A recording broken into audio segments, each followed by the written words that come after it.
Hi, so I'm Oliver Held from RoboAuto, and our company is working on teleoperation. So we bring to a project the teleoperation system and deployed it for different vehicles, so for cars, trucks and a skid steer.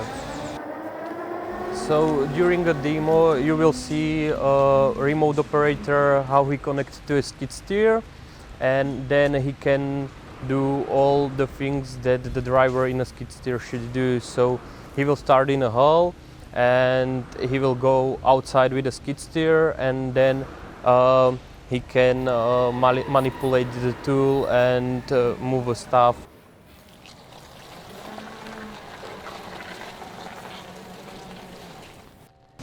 Often the environment for the vehicles like a skid steer are very dusty or poisonous or something like that. So it's really beneficial for people to stay away from that and do the work with the same efficiency as they are in a vehicle itself.